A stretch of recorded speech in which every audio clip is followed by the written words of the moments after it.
So in this practice, calculate the acceleration of the moon's distance between the Earth and the Moon is 400,000 kilometers, and the rotation period of the Moon is 1 month. From this information, we could calculate the velocities of the moons. So first of all, we'd like to calculate the acceleration of the moons. Acceleration of the moons is expressed b sub m square over r sub m. And then we have relations for the 1 month and the 400,000 kilometers.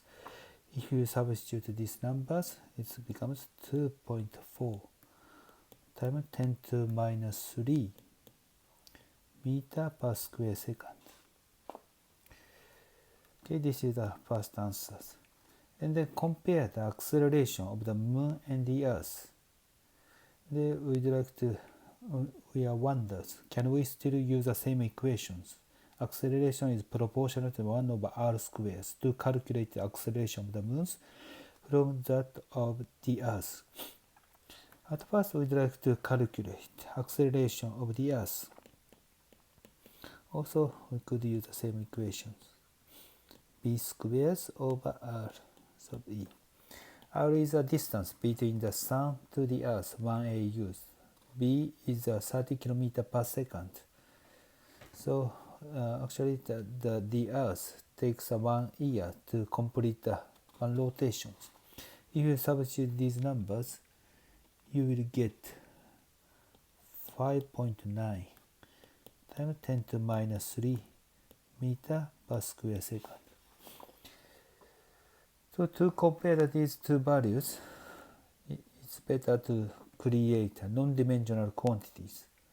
So in this case, we consider A sub E over A sub M. This is a ratio between the acceleration of the Earth to the acceleration of the moons.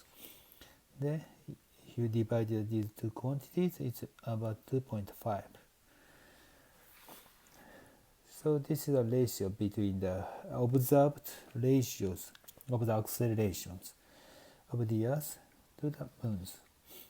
Then in the last practice, we have get a really important equation. The acceleration is proportional to the 1 over r squares based on the observations of the planet.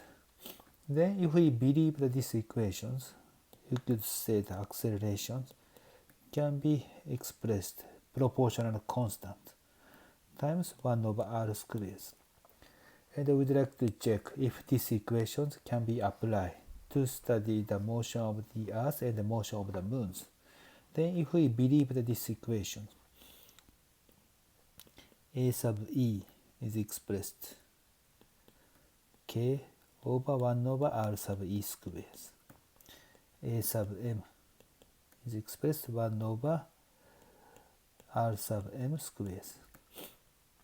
Then A sub e over A sub m is expressed k over r sub e squares over k 1 over r sub m squares. And the k is going to be cancelled out. This becomes r sub m over r sub e squares. And if you substitute the distance between the Earth to the moons here and the distance between the Earth to the suns here, then you will get the number. It's 7.1 times 10 to minus 6. So this number is very different from the observed quantities. Then actually this A is proportional to the 1 over r square is not include enough information. These equations need to be modified. So this is the answer to this practice.